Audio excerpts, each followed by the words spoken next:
Chapter 81. You are listening at Novel Full. Audio.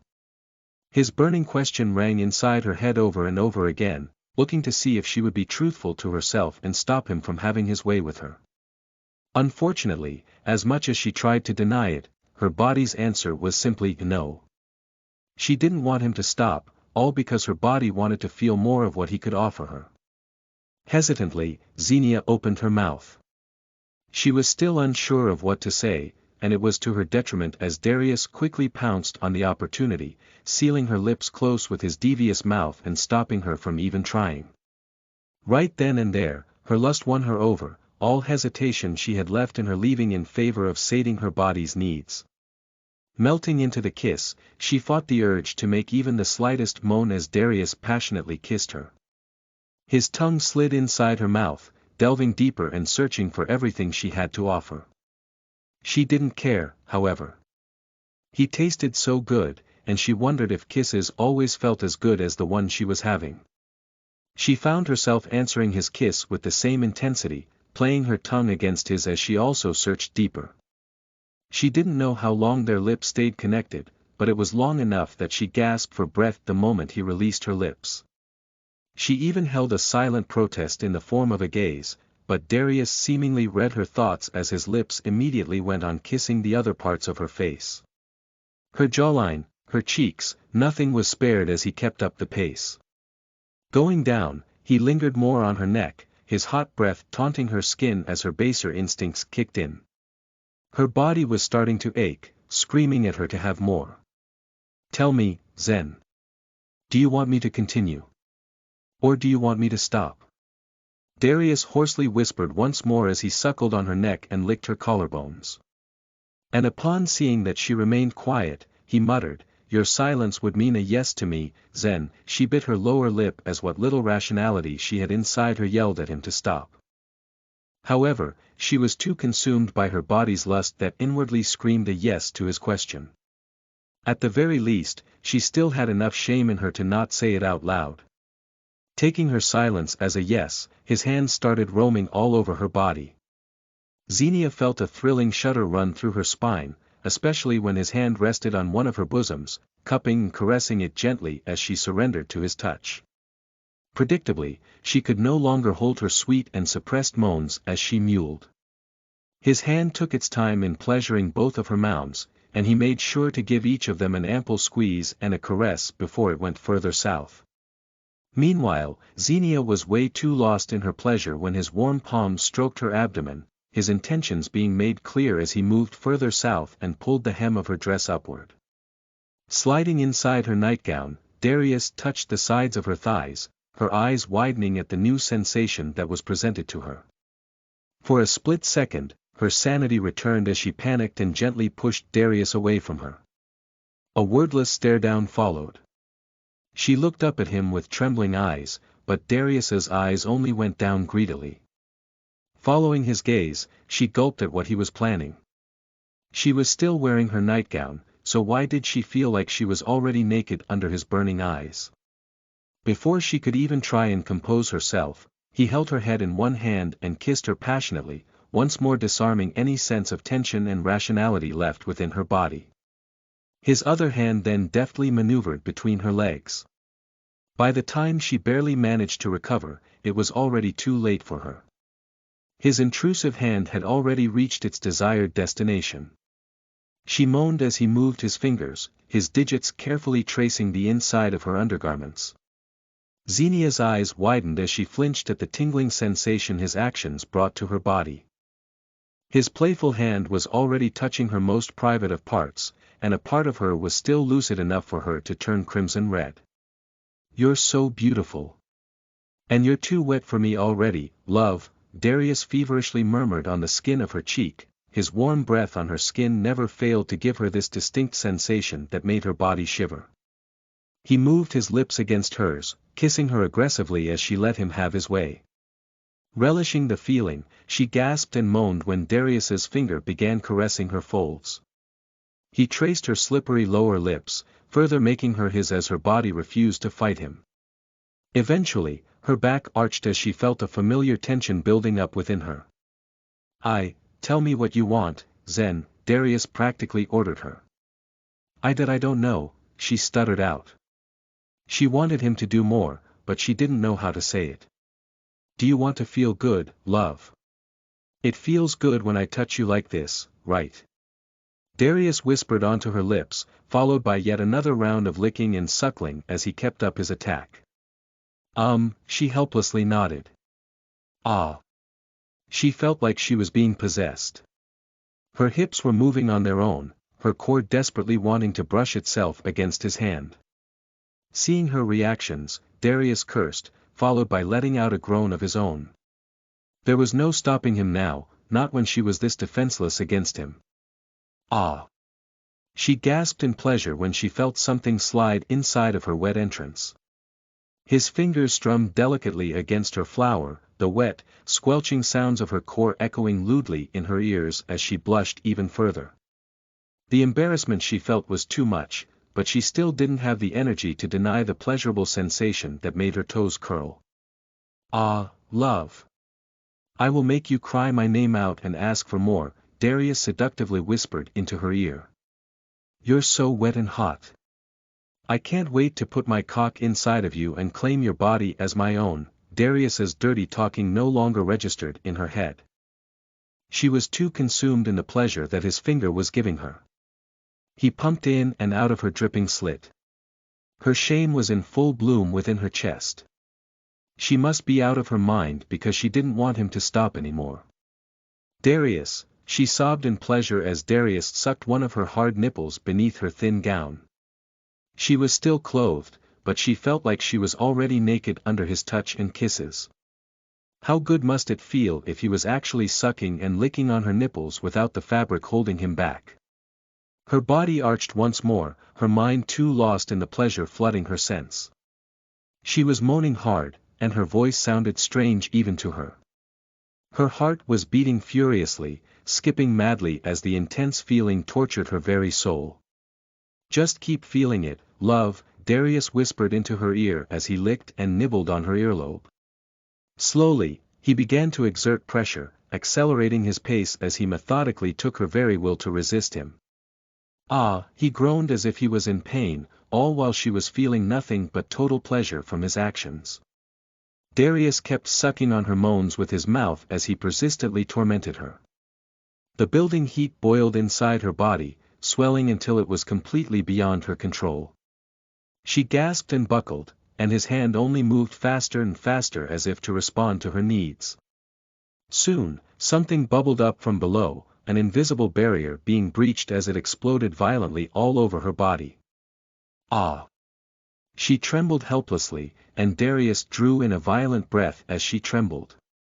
"You're making it hard for me to resist," Darius whispered as he moved in between her thighs. She was still in a daze, unable to fathom what just happened as she craned her neck up. She met Darius's gaze, and the werewolf had a devious grin as he whispered, "I want a taste of." "Your Highness, my Princess Xenia, it is I, Jaira." Jaira suddenly called out from outside the tent, "Prince Ezekiel is asking for your presence. It's an emergency." Chapter 82. You are listening at novelfull.audio. Both Xenia and Darius almost jumped off the bed to quickly compose themselves. Thinking about his mate's dignity, Darius quickly grabbed a cloak and put it over Xenia's shoulders, covering herself up from the thin fabric of her nightgown. "Thank you," Xenia whispered, still stupefied as her own actions slowly sank in. So embarrassing. Really, with her release came lucidity, and her rational mind immediately knew that this whole thing was a massive blow to her own sanity. She felt so ashamed at the fact that she was too weak to resist Darius's advances. Why in the world was her body this weak to temptation? They were in an encampment preparing for war, not on a honeymoon. Xenia inwardly sighed. As much as she regretted it, there was nothing she could do about it now. It already happened, and it wasn't like she could go back in time to stop herself from being stupid. In the end, she could only hope that she'd have enough energy to resist Darius whenever this kind of thing would happen again. It was only a matter of time, seeing how eager he was at taking her. It was all just frustrating. They weren't even married yet for her to consent to intimacy. Looking up, she saw that Darius had also put on his cape. And before she could think any further, he held her hand as he almost dragged her out of the tent. Outside, the first thing she saw was Jaira sobbing her heart out. Immediately, Xenia's heart leaped as worry crept up inside of her. Obviously, something bad had happened, but what? Did someone die? Did the enemy somehow breach their defenses? She could only hope that it was nothing too serious. With wrinkled brows, she asked, "What's going on?" Milady. "It's Sir Beirut," Jaira stuttered in between sobs. Please come with me. He's in the prince's tent right now." "Sir Beirut. Isn't he with Admiral Cairo to monitor the borders from the Miran Ocean?" Inwardly questioning the situation, Xenia could only follow with bated breath as Jaira immediately walked ahead towards Ezekiel's tent. Darius's hand was still holding on to hers at this point, so she pulled him in with her. Walking through the camp, the tension in the air was palpable the closer they approached the tent. There was a lingering fear in her heart as they walked. And sure enough, as soon as they were inside, Xenia's fears came true as her lips parted, her other palm quickly moving to cover her mouth in shock. Beirut was lying on Ezekiel's bed, completely bathed in blood as he lay motionless. Their head wizard Lurio was beside him, cleaning him up as much as he could, but it was almost futile from how much blood was covering the seer. "What happened? Why is there so much blood?" she asked as she hastily approached the bed. Beirut looked badly wounded, and it looked as if all of the blood covering him was all his. He looked like he was at death's door, and it terrified her to the core. "Why aren't you all doing something?" she hysterically demanded. "Heal him. He's losing so much blood. This was a disaster." Beirut was not only a seer of their kingdom, but he was like a grandfather to her and her siblings. He was one of their masters, and they've learned many a great deal of wisdom about the world from him. He was someone who would always remind her of a lot of things that she shouldn't forget, and she'd always tease the old man for it. Still, he would still warmly and patiently teach her despite the grief that she'd give him. "What's going on? Why aren't you all moving?" she barked out as her eyes shifted to Jaira and Lurio. She then looked at Ezekiel, who was only staring unmovingly at Beirut. Even so, she still saw the clear rage boiling within his eyes. "It's already too late." He breathed his last the moment he arrived at the prince's tent, Lurio morosely explained. "That can't be." Xenia gasped as her eyes darted to Beirut. All of a sudden, her shameful actions from earlier were put to the back of her mind as all of her attention went to the travesty in front of her. Why did he have to end up like this? She would have rather seen him die of old age or sickness instead of being wounded like this. This was a gruesome end, and Beirut didn't deserve this after all of the sacrifices he had to make just to help their kingdom. Seers weren't allowed to fall in love or to have a family, and he ended up alone just so he could keep his chastity intact to keep his gift from leaving him. "I'll make them pay for this," Xenia heard his brother Ezekiel grunt. "I'll hunt those bastards down." He then looked at Atlas and instructed, "Gather our men and come with me." "Yes, Your Highness." Atlas dutifully answered as he then quickly followed her brother outside, leaving them alone with a sight that she really didn't want to look at any longer than necessary. "The prince isn't in his right mind to stage an attack right now, milady," Jaira hastily reminded, her sobs still coming despite the urgency in her tone. "We have to stop him." Xenia grimaced.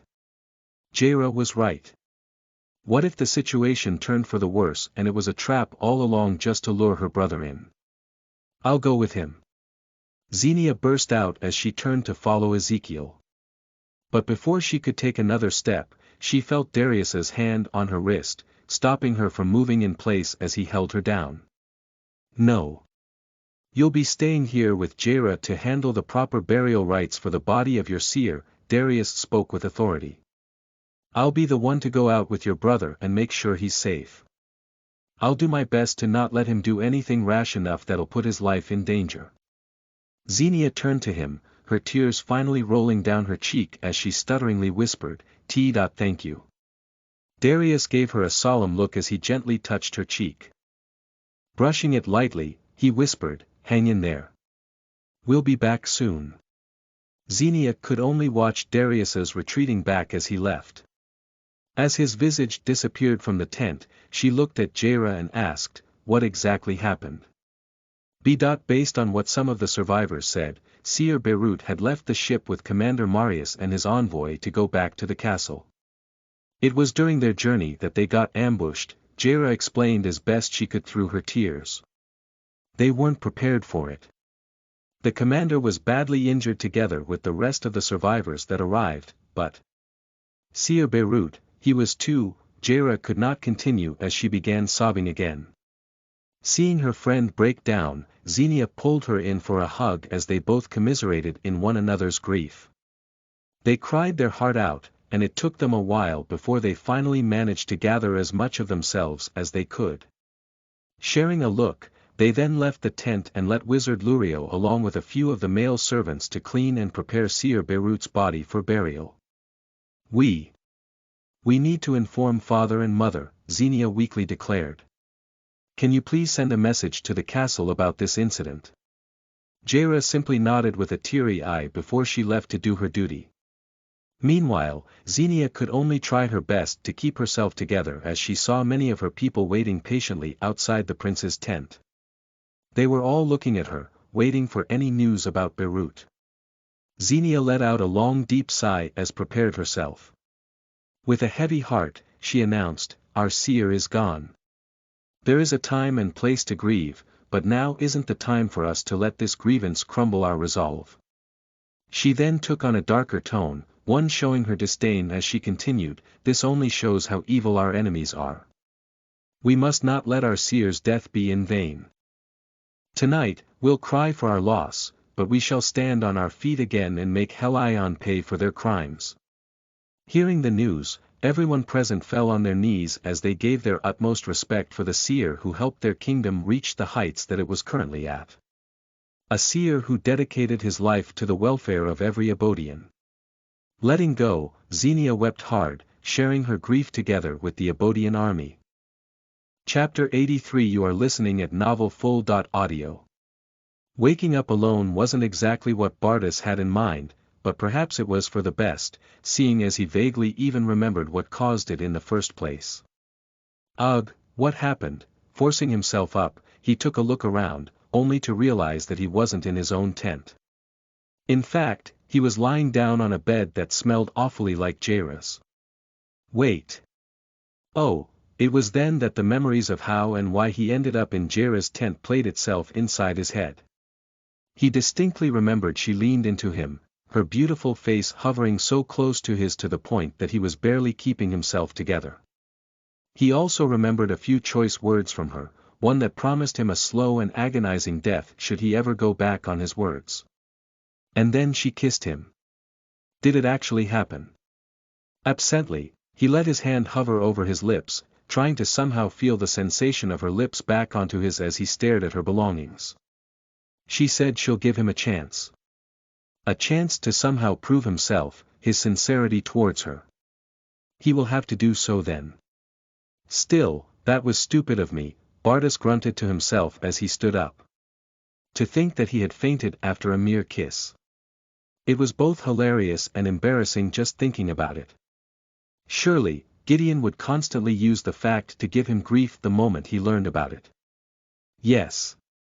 Him fainting should be kept secret from that man.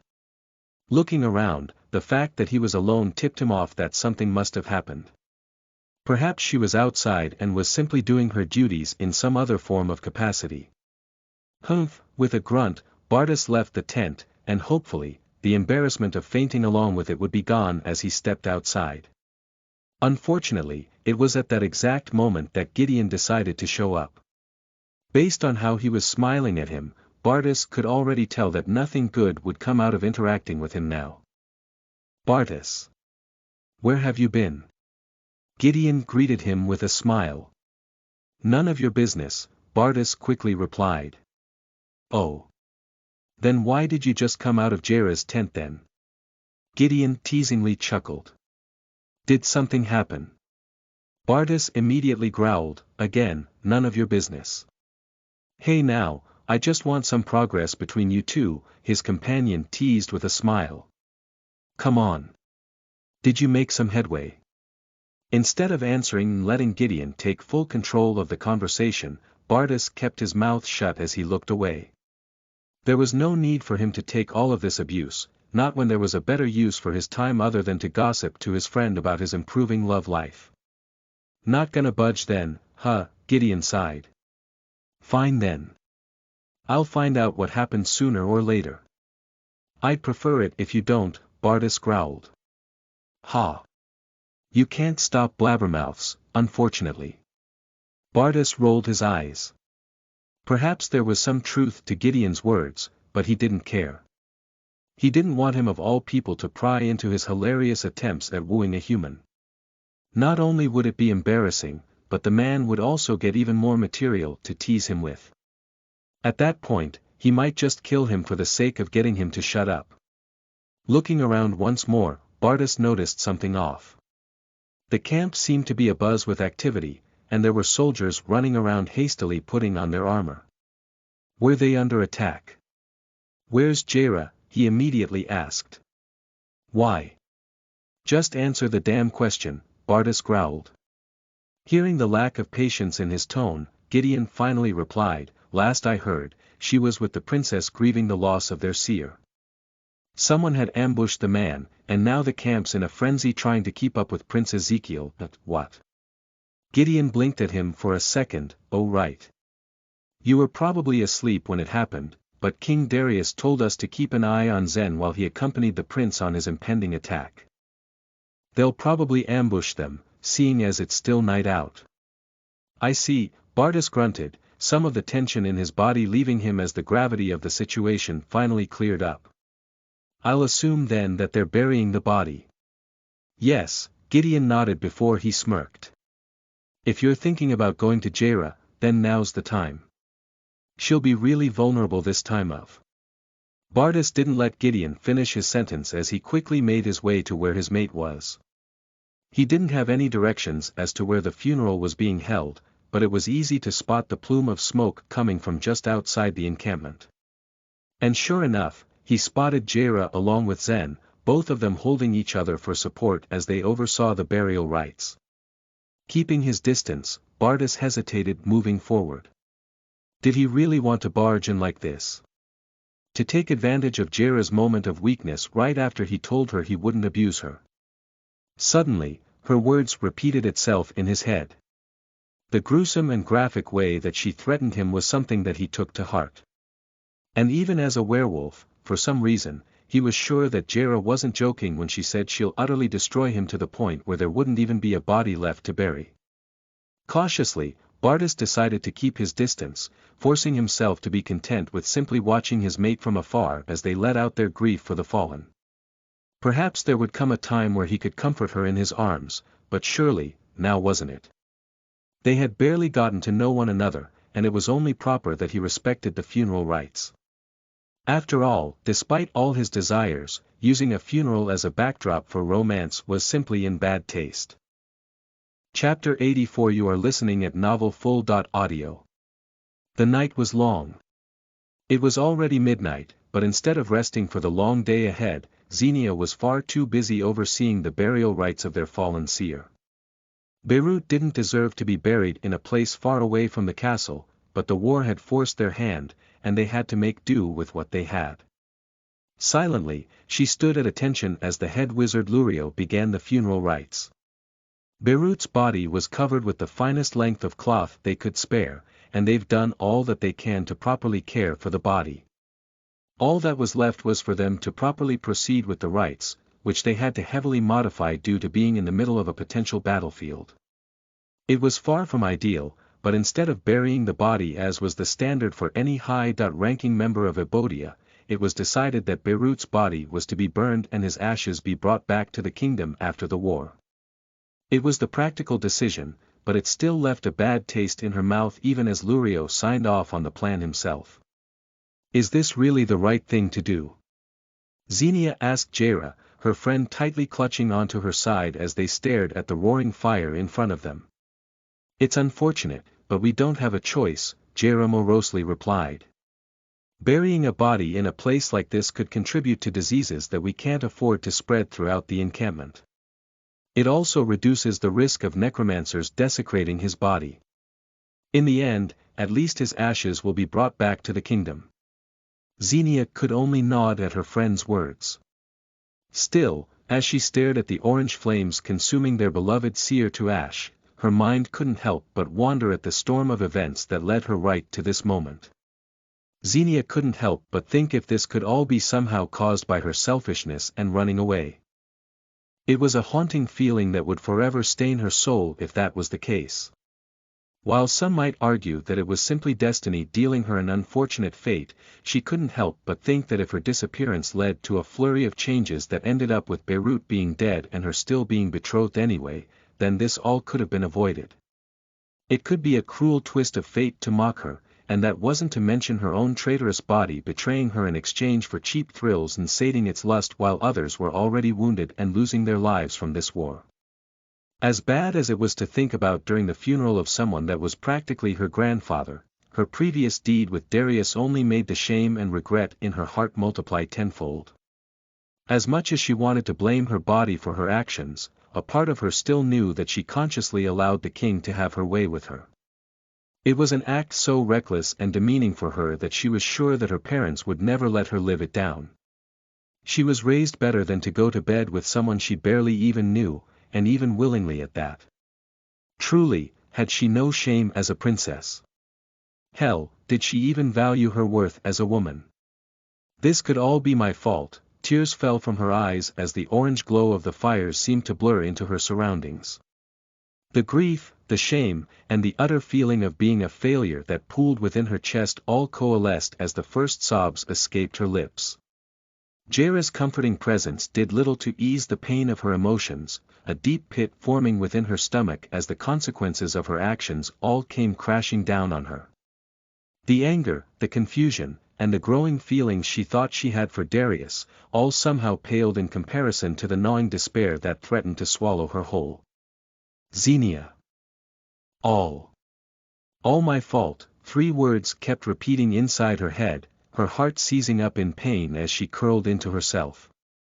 The same 3 words assaulted her senses, her sanity slowly being battered away as it all seemed ready to burst into an explosion of pain and suffering. None of this would have happened if she simply did what she was told. Beirut didn't have to die. Minnie didn't have to be married off. Kingdom would have been fine, and all would have gone on as usual if she had simply done her duty. But she didn't. Xenia. She didn't even realize that the arms trying to pull her into an embrace were her friends as she screamed. It was too much. By her own hand, she had made her own bed. Her actions had consequences, and only now did it finally sink in. Well, we're here, and it seems that nobody's home to greet us. Riding on her horse, Princess Esme of the Kingdom of Valkrez arrived at a camp in a mysterious state of disarray. The amount of soldiers roaming the camp seemed less than what she expected, and the Prince of Ebodia didn't even come to greet her, much less King Darius. Apologies for their absence, but the king and the prince had launched a counter-ambush on our enemies, Lucio profusely apologized, his actions making it clear that he was trying his best to be a cordial host. They'll be returning in a few hours, I'm sure. Very well, Princess Esme nodded. Then I suppose I'll just wait for them to return. Leading the rest of Valkrez's army with her, Esme followed the wizard's lead as she let her men settle in within the camp, her eyes carefully looking around to see if something was truly amiss. And that was when she remembered. King Darius's so-called mate. Where's the Princess of Ebodia? Xenia, was it? She curiously asked Lucio. To her surprise, the wizard seemed hesitant to answer her.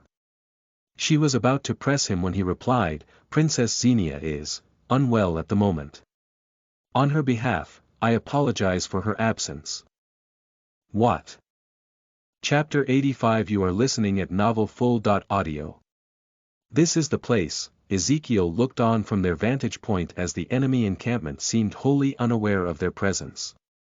His scouts had told him that this was a detachment sent out by Helion as a forward party, and that enemy reinforcement shouldn't be expected should they fall.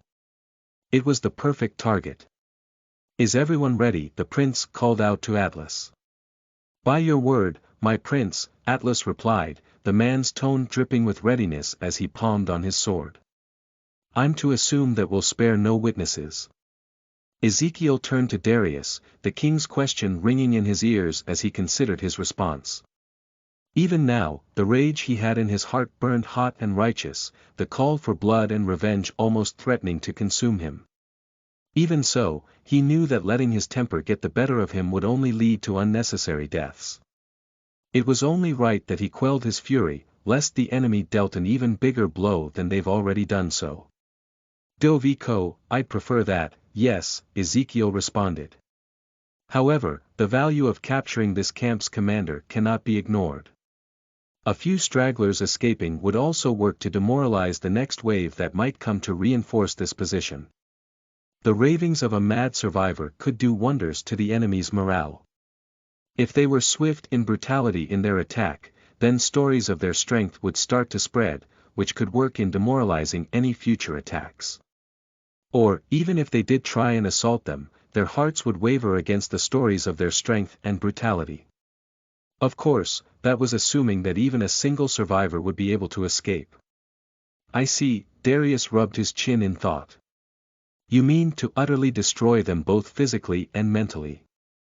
"It would help a long way in future battles," Ezekiel explained. "By weakening their resolve, even the superior numbers of the main army can become manageable. So we should make sure to be as brutal and graphic as possible." Darius nodded in understanding. "I can do that." Ezekiel nodded to the king before turning his gaze back at the encampment. Shock and awe. They won't even know what hit them. Looking over his army one more time, the prince palmed his sword as his grip on his reins tightened. There would be no turning back after this. Their position would be exposed after this, and they would have to shore up their defenses, but it'll be worth it just to send a message. "We'll approach quietly up until the last second," Ezekiel relayed to his commanders. "Once we're in the enemy's sight, only then do we shout our presence." "Understood." "Yes, Your Highness." The prince nodded at his commanders. There would be no room for error on this ambush. He wanted them routed, and he wanted them utterly demoralized before they could even put up a fight. Taking in a deep breath, Ezekiel drew his sword, his horse standing up on its hind legs as he finally gave out the call. "Charge!" A peaceful silence settled across the Helion encampment. None seemed to be amiss, and their position as the vanguard of their army had all but assured that they were stocked and ready for battle. With Ebodia being a weak and puny kingdom, they probably didn't even need this many of their men to spearhead the attack to begin with. Some of them even thought that the main army wasn't even needed to make the kingdom surrender. "It's a peaceful night, isn't it?" one of Helion's soldiers commented. "Those Ebodians would never be stupid enough to try and assault us in our own encampment." "Yeah. They're probably still within their borders, huddling all scared of our coming presence," another soldier laughed. Truly, it was an atmosphere of sheer and utter confidence. With their strength alone, they could take on a human army even while they were outnumbered 10-1. They were that reassured of their victory as they drank and ate to their heart's content. "We're under attack." "What the? Don't just stand there. Reinforce the gate," one of the sentries shouted out from above their tower. "They're already upon us." It was then that Ebodia struck. "Bring those gates down. I want us in there yesterday." Ezekiel was raring for a battle as he shouted out orders to his men. While they've made quick work of what few guards the encampment had as their defensive perimeter, the enemy watchtowers were quick enough to raise their main gate against them. Not that it made a difference, seeing as they didn't have any ranged support to even try and thin out his army's numbers. "This is going well," Darius rode up to his side, the king not joining the battle just yet.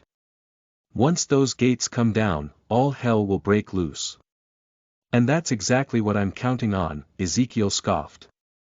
Feel free to help yourself to the inevitable slaughter. We rescue who we can, but we won't take them back with us to our camp. Understandable, Darius nodded. In all honesty, I'm just waiting for that battering ram of yours to knock those gates down. Indeed, the two watched as his men systematically rammed on the enemy gates. With each attempt, the wooden gates budged even further, partly revealing the panicked soldiers within as they all waited for the inevitable battle. Already, the prince could tell that his plan was going according to his specifications. Their sudden arrival had shaken their resolve, and the only thing they still had left to do was to hammer down their strength and let them have a taste of what they can expect. Shall we take our positions? Darius offered. Ezekiel nodded. We should, yes. Leading their horses up to the front, the enemy gates were practically close to falling as they prepared themselves for the slaughter. Twirling his sword with one hand, Ezekiel couldn't help but smile as the gate finally fell, his eyes almost glowing with hot rage as he finally let himself go.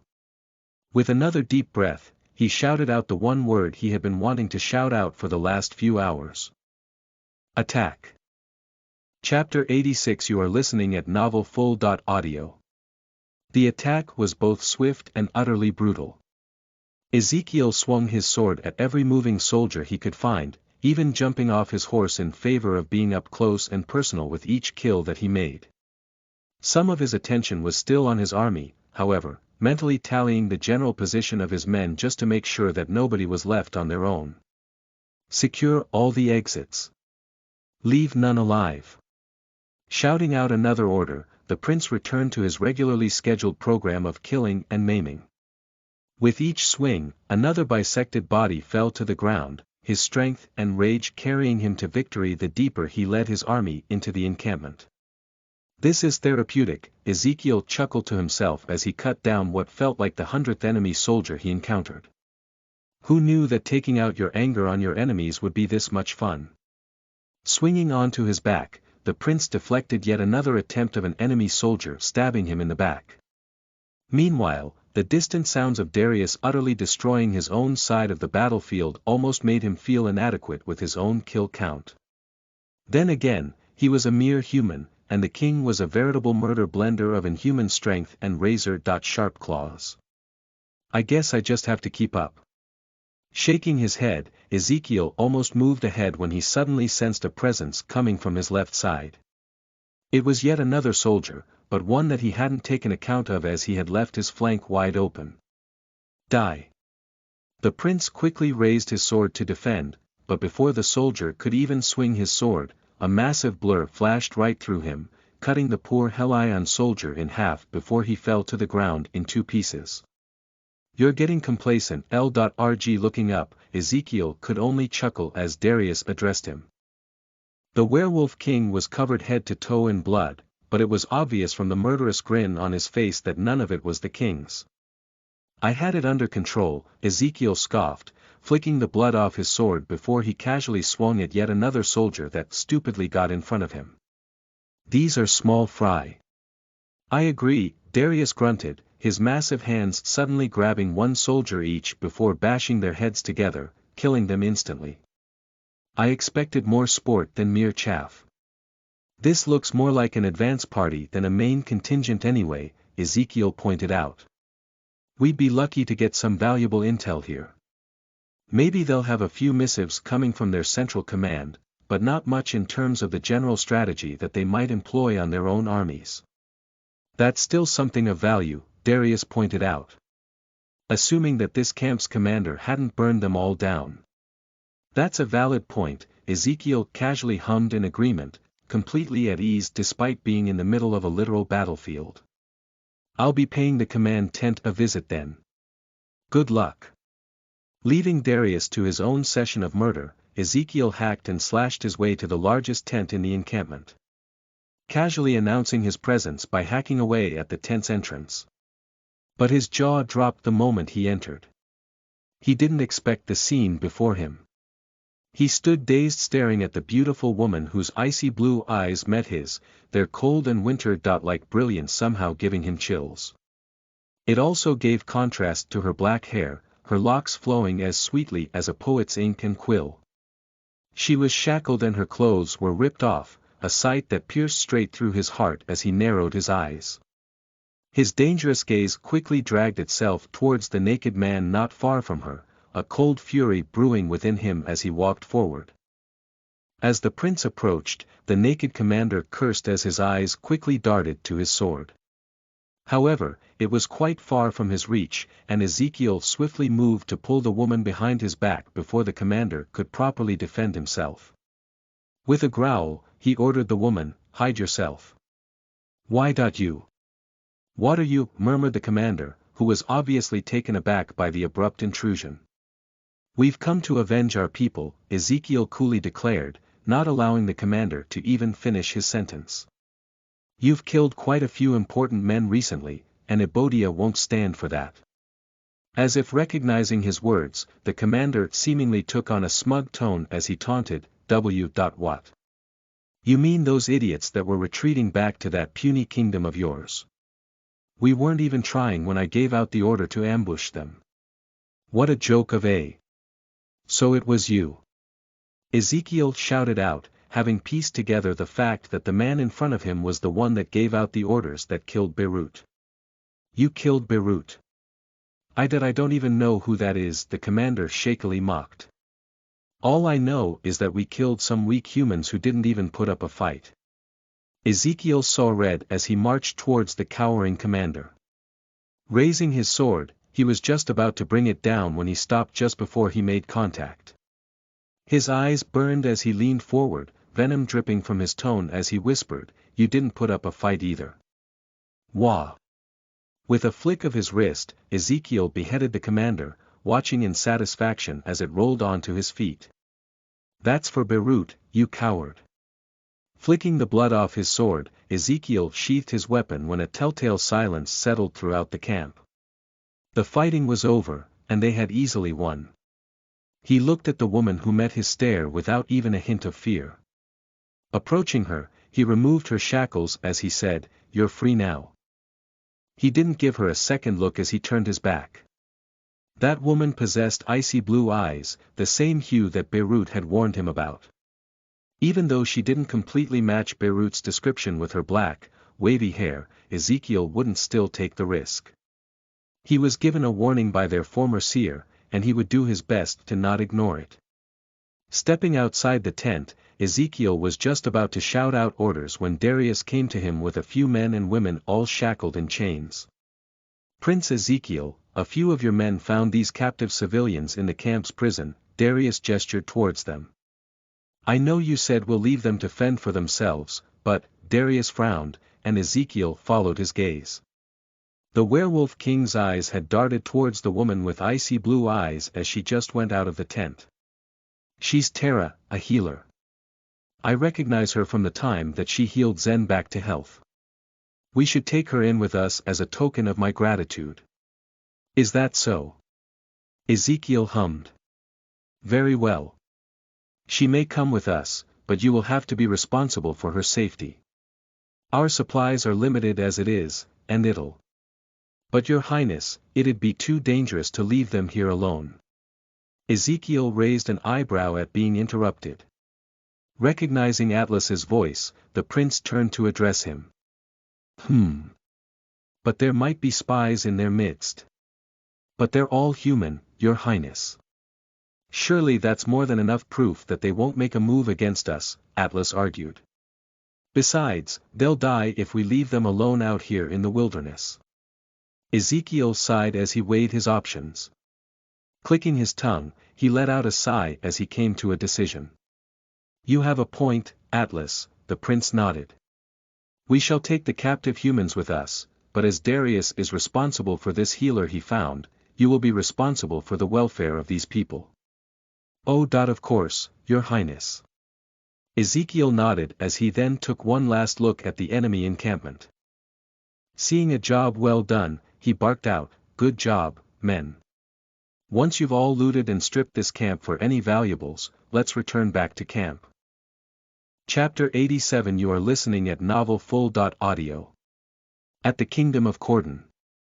As expected, the commotion regarding King Darius's sudden decision raged on, especially since he finalized the agreement without even asking the court's opinion of it first. This is too unacceptable. It only shows how much he disrespects his subject, one of the court elders complained. He did such an important decision without even so much as discussing the matters with us, ignoring the fact that the process of determining and balancing the cost-effectiveness of the said agreement would be beneficial to our kingdom. We must do something. Savannah, as the Queen Mother, was left in charge of the court. She let out a long sigh as she let everyone say their piece. As she expected, those who were against his son instantly took this opportunity to voice out their so-called concerns for the kingdom's welfare, highlighting the impulsive and reckless move that the king just made. She had no qualms in letting them speak. Unlike Darius, who would usually slap any opposition away with his authority and rational explanations to quickly shut them up, Savannah was fine with letting these elders rant to their heart's content. She held in the urge to yawn as she watched on, acting as if she was still keenly listening to all of their whims.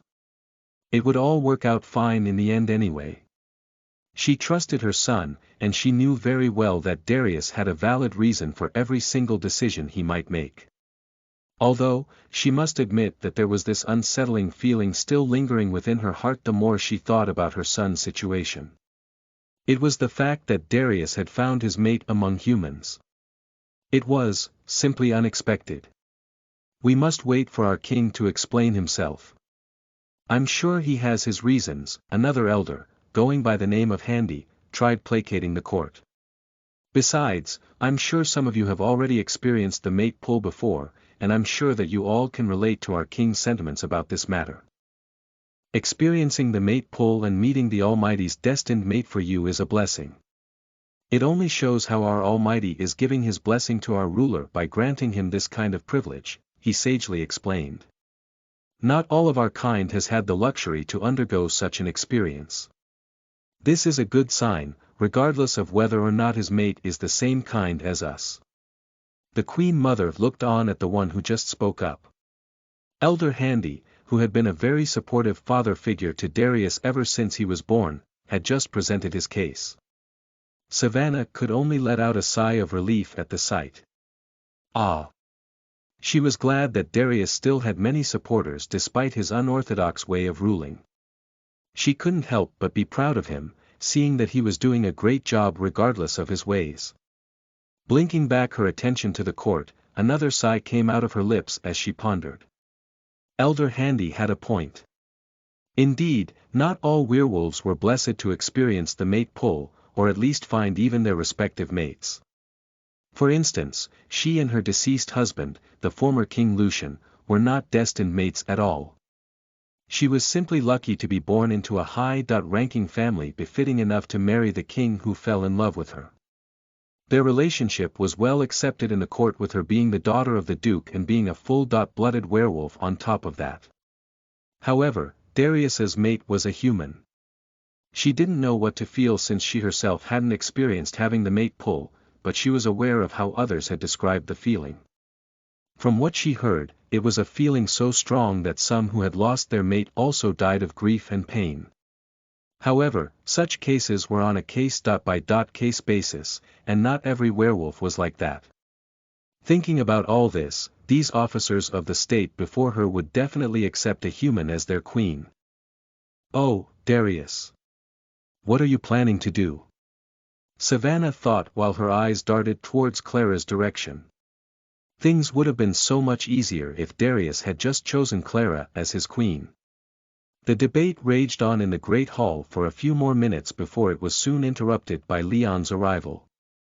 He did a courteous bow before the Queen Mother before he spoke. "Queen Mother, I have a message coming from Our Majesty, King Darius," Leon declared. "He wants me to relay it before the royal court." "Relay the message," Savannah gave her signal.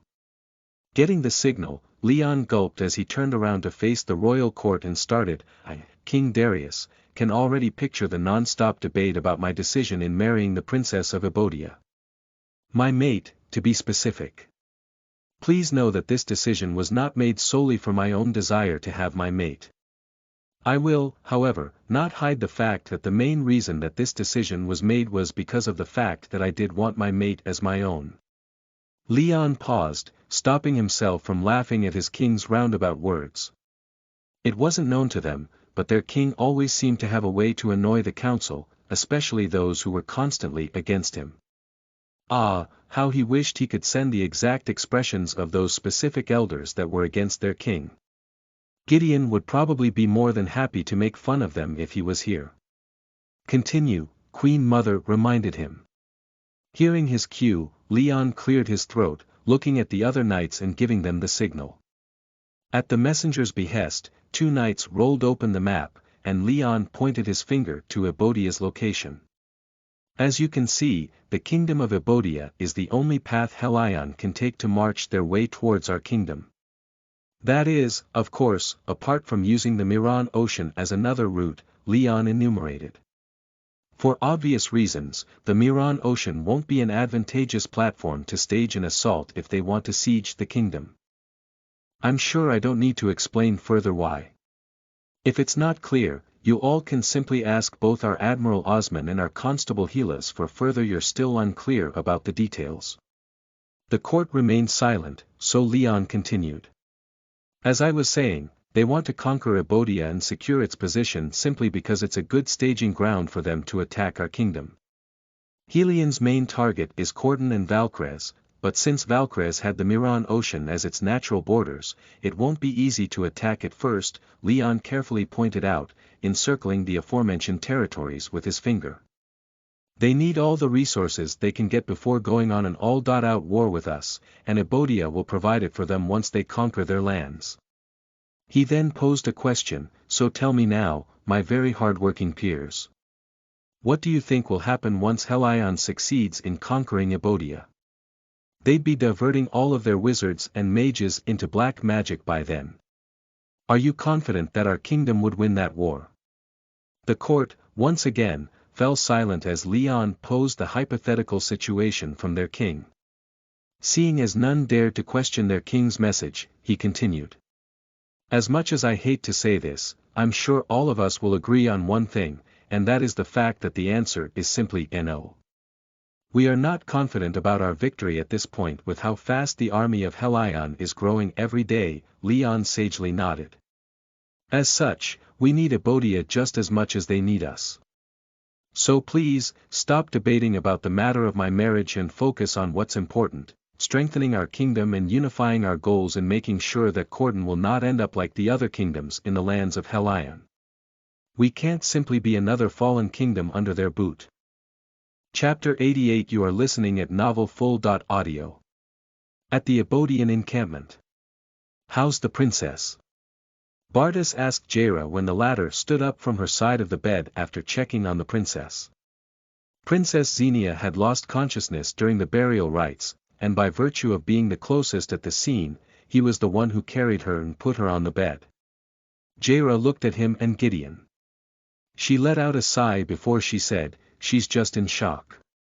Among the siblings, she and Prince Ezekiel were the closest to Seer Beirut. Prince Ezekiel and Princess Mini were the obedient students, while Princess Xenia was the stubborn one, she explained. As such, Seer Beirut would often monitor the princess more than her siblings. Gideon nodded, I see. Let's just have her rest in the meantime. I'm sure Princess Xenia will come around. She just needs a moment to be alone. Jaira nodded in agreement. Leaving the tent, the three of them all looked at one another as if waiting for the other to issue out orders. Seeing the awkward silence, Gideon turned to Bardas and said, I'll check on Princess Esme in Valkrez reinforcements. You can stay here near Princess Xenia's tent to monitor the situation. Bardas nodded, Gideon leaving immediately as they were left on their lonesome. Looking at Jaira, the young mage remained rooted from where she was standing, near their king's tent where Princess Xenia currently was resting. Is she just going to stand there? He creased his forehead as he looked around. He had a hunch that Jaira would just stay where she was absent-mindedly, so he took the initiative of grabbing a nearby bench and placing it beside her. "Here. Sit here for a while," he voiced out. "I know you want to stay with the princess, but you can still get some air to breathe every once in a while." Absently nodded, Jaira sat on the chair, to which she then signaled for him to sit beside her.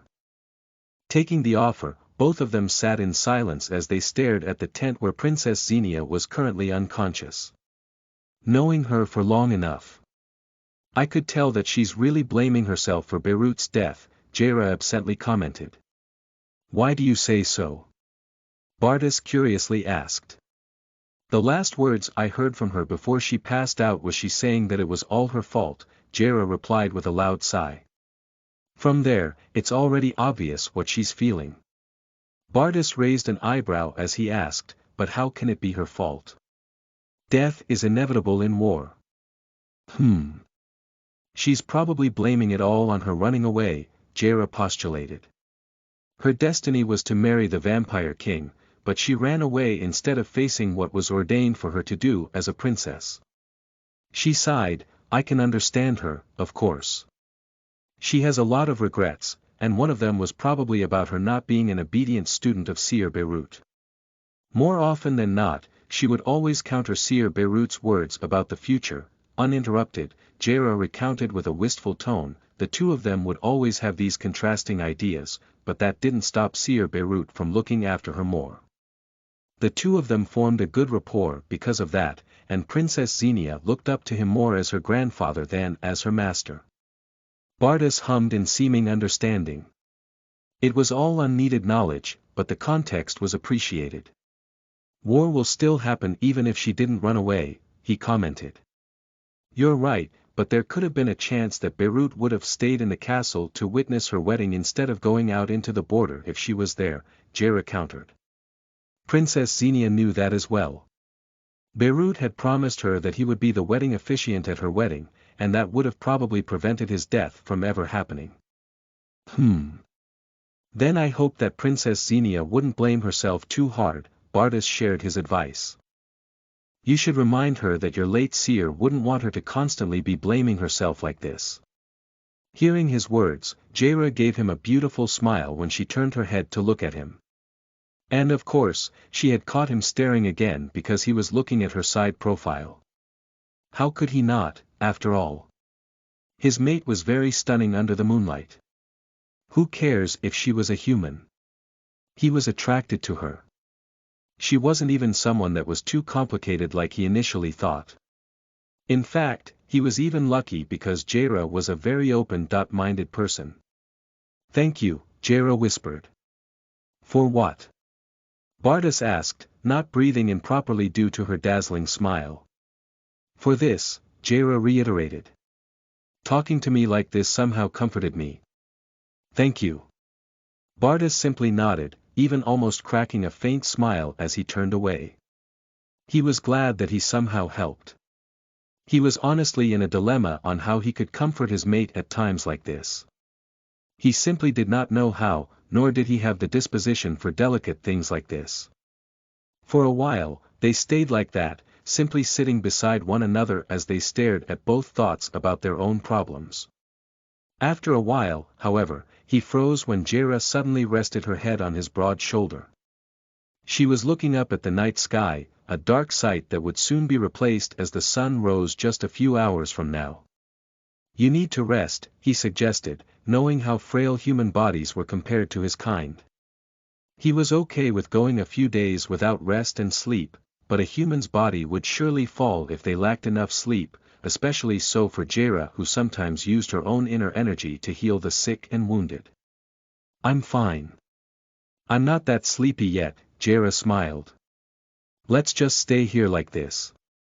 Besides, I want to be awake when Princess Xenia wakes up. She'll need me to be there as a sounding board to throw words at if she'll keep being stubborn and continue blaming herself." "I see. Then try resting or sleeping on my shoulder like this," Boris offered. "I'll wake you up once the princess is up." Boris almost groaned as he relished his closeness with his mate.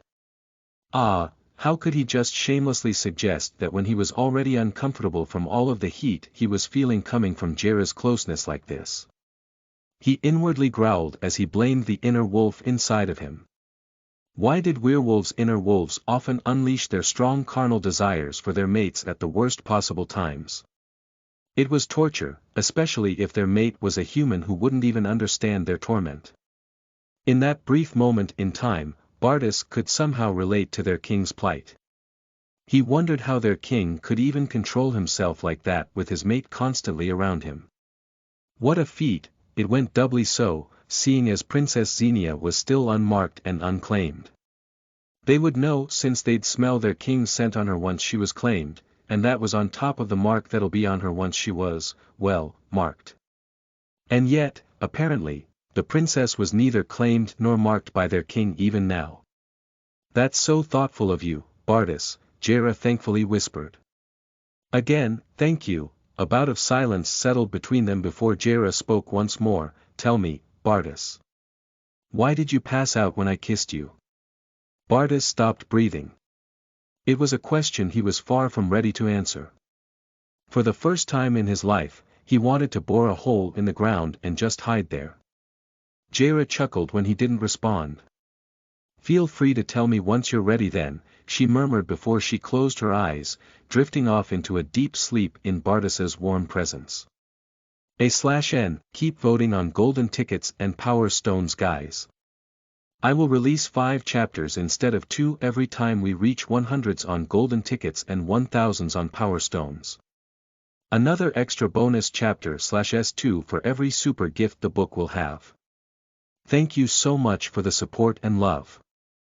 P.S. Share your thoughts about the book through comments and reviews. Chapter 89. You are listening at novelfull.audio. In the other part of the camp, Gideon shook his head as he walked towards Princess Esme's tent. Why would they send this brat instead of another officer? Gideon murmured to himself as he approached the tent. This'll be a pain in the ass. He was just about to enter the tent when Princess Esme suddenly went out, looking at him with a haughty eye as he stopped in front of her. I can smell your stink from my room, so let me spare you the time of entering my tent and meet you here, Esme snorted. Gideon shook his head with a grin. Slightly bowed to Esme, he greeted, welcome to your new playground, milady. Esme scoffed once more. With a pout, she mumbled, I heard that your king's mate passed out during the burial rites. Ha! She's not fit to be his mate if she's that weak. Death is inevitable in a war, and showing her weakness in front of her people like that is just so lame. Gideon shrugged at her words. This wasn't his first time interacting with Esme, but he still couldn't get over this attitude of hers. No wonder King Nikolai would often prefer for this brat to be out of his sight, just so that she stay out of his sight and out of trouble. Must I remind you then, milady, that Princess Xenia is human, Gideon politely defended. It's only natural for their kind to have these kinds of emotions. It was only a good thing that his king wasn't present at the moment. He would be displeased if he ever heard what this princess had to say about Zen's current state. Esme's eyebrows lifted as she snorted, I'm half human, so I know what you're saying. Still, for me, she's too weak for Darius. She then looked around as if looking for something. Anyway, when will Darius come back? We're not sure.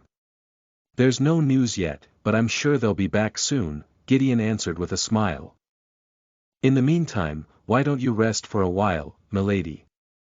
I still have a few responsibilities to see to, and seeing as you're definitely well settled, let me check up on the rest of Valkray's reinforcements and make sure that they're doing fine. He kept up his smile as he bided his time. He just simply couldn't wait to run away from this crazy princess of Valkray's. No need to check on them since they're behaving pretty well despite the fact that they're currently surrounded by luscious meals, the princess commented, showing a sharp fang to Gideon on purpose. Stop that. You're creeping me out, Gideon complained with a frown. But I'm hungry. Also, your wolfman form is creepier, Esme murmured with a devious grin. Gideon wanted so much to groan in annoyance right about now. This brat loved to take a sip of their blood, and they allowed her since she would only take a sip to satiate her hunger. And apparently, for her own reasons, it was better to sip on werewolves than on humans and turn them into a vampire. Unlike werewolves who could control their venom to turn humans, a vampire's bite would automatically turn a human into one of their own kind. Why don't you follow your brother? Just drink on animals. Gideon complained. It's not like I'm always drinking your blood. Esme rolled her eyes at him. Do you want me to tell Darius that you're depriving me of your blood then? Ah, this brat. How old are you to keep showing these kinds of tantrums, huh? Gideon scoffed. When will you grow up? I'm 20 and hungry, Esme answered with a grin. Fine then. A 5-second sip. No more no less, Gideon relented, offering his neck to the princess. I'll definitely file a complaint to King Nikolai about this. Waiting for the bite to come, Gideon rolled his eyes as the seconds ticked by. However, the bite he expected didn't come. Instead, Esme walked past him and said, "Ah. Your blood doesn't taste good anymore. I'd rather just roam around, honestly." She then dramatically sighed, "Ah, my appetite lately hasn't been good." I wonder why, Gideon rolled his eyes. Apparently, Esme was just playing a prank on him again. Either way, he was just glad that she already left him alone. Watching her leave, he wondered who the princess would bully next. He didn't worry too much about it though, since it was only Esme's naturally playful attitude that would be wreaking havoc across the camp. They all knew that the princess was harmless, especially to humans, but she definitely spelled trouble despite it all. He could only hope that she'd at least keep it down, at least for now. Humming to herself, Esme walked towards Princess's tent. She passingly saw that Bardas was very occupied with the human sitting beside him, and Esme took the liberty to walk right past them and enter the tent in a flash without anyone seeing her. She then curiously looked, seeing whatever effects there were inside before stopping at the bed where Princess Xenia was currently sleeping. Looking at her fellow princess, she frowned when she saw beads of sweat forming on Xenia's face. "Are you having a bad dream?" Esme murmured. She hadn't had the opportunity to properly stare at the human princess's face before, so she took the opportunity to do so now. Not bad for a beauty," she scoffed at the sleeping princess. In all honesty, she still thought that this princess didn't suit Darius at all. "No," the human princess whimpered. Esme raised an eyebrow. Out of her natural curiosity, she leaned down and touched the princess's arm. In that instant, she entered her dream. What is this? Esme scoffed at Xenia's memories. She understood that she was dreaming about her final moments with the seer that just passed away. Xenia was shouting, while the seer was slowly fading away from her sight. "It's time for you to wake up," Esme interrupted the dream. "You? What are you doing here?" Xenia asked. "I'm inside your dream since I'm curious to find out what it is." "Looks like it's not a nightmare though," Esme casually replied. "Anyway, you need to wake up and gather yourself. I can see you're having some hesitation regarding Darius." "Well, it'll be a good opportunity for me, but where would be the challenge in that?" She let out a grin as she stared at her fellow princess. It was clear that her Ebodian counterpart wasn't marked yet. "I'll leave your dream now. Enjoy more nightmares, if you like," Esme snapped with a wink before leaving Xenia in her dreams. Opening her eyes, Esme removed her hand on Xenia's arm, and at that instant, the Ebodian princess jolted awake. "That's quite fast. Don't you want to enjoy a bit more time with your seer?" she asked with a frown. The human princess was panting as she sat up. As soon as she gathered her senses, she glared at her and asked, "What are you doing here? Who gave you permission to enter and invade my privacy?" Esme's eyebrows raised as she scoffed, quite a temper there. "Get out now. You have no right to be here," the human princess yelled. Esme frowned and childishly said, You're so not fit to be Darius's mate." HMP. And with that Esme instantly left in a flash, exactly like the way she entered in the first place. Chapter 90. You are listening at novelfull.audio. Xenia's body was still trembling as her sharp gaze followed the back of the woman who had entered her tent without her permission. She knew who that woman was, although they haven't been formally introduced to one another just yet. She clearly remembered that woman bluntly yelling to the Vampire King that he couldn't marry Minnie because she was cursed. The audacity! Xenia grunted with a clenched jaw. She didn't care if she was a vampire princess or if she was more powerful than she was. That didn't give that vampire princess the right to invade her privacy like this, let alone berate her sister like she didn't even have any feelings. Closing her eyes, Xenia took in a deep breath as she tried to calm herself down. It was simply absurd. The vampire princess even invaded her dreams out of random curiosity. How dare she? Grumbling to herself, Xenia wiped the sweat off her face as she gathered herself up from the bed. Washing her face with some cold water from the nearby basin, she huffed in annoyance at her current situation. She felt so weak. Not physically, but emotionally. "Princess, can I come in?" Her ears perked up. It was Jaira's voice. "Yes, Jaira. Please enter," she answered as she walked towards the nearby chair and sat. Entering the tent, Jaira approached her and quickly touched her cheeks. The mage then felt for her pulse from her wrist. "I'm fine, Jaira," Xenia lethargically chuckled. Instead of answering her, Jaira only sighed as she then sat beside her. "Say, how long has it been since I passed out?" Xenia inquired. "Long enough," Jaira shook her head. "The sun will rise soon if that's any indication." Xenia almost grimaced. She was out for that long. Shaking her head, the princess took in a deep breath as she began, "Look, I know you're worried. Don't be. Master Beirut visited me in my dreams, and although I still can't accept how he passed away like this, I think I'll be at peace," she then grumbled, "although, the vampire princess invaded my dreams just now. What's her name anyway?" "She's Princess Esme. I heard she often causes a lot of trouble," Jaira helpfully supplied. "She likes to prank and torment people, apparently. She has quite a reputation, but she does good work on the battlefield in her young age." She then teased with a chuckle, "I must say, she's quite like you, someone who loves to explore the field rather than staying inside the castle." "And we'll definitely not get along," Xenia murmured. "I don't like her, and she's way too vocal and showy in the fact that she doesn't like me either." A terse silence followed, the two simply content in each other's presence. "Do you think they succeeded in punishing those responsible for Master's death?" Xenia asked, breaking the short silence. "B'Noel d'Em, I'm sure they would. They'll be back soon, and we'll find out how gruesome Prince Ezekiel had them pay by then," Jaira nodded. "In the meantime, what's your plan now?" "About what?" Xenia naively asked.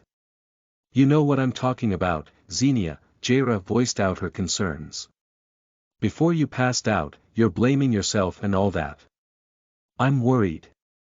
Xenia turned to look at her when Jaira held her hands and slightly squeezed them. "Master told me that everything's already destined to happen. No matter how hard we try, if things are meant to be, then we can't do anything about it," Xenia said in resignation, her eyes welling up as she continued.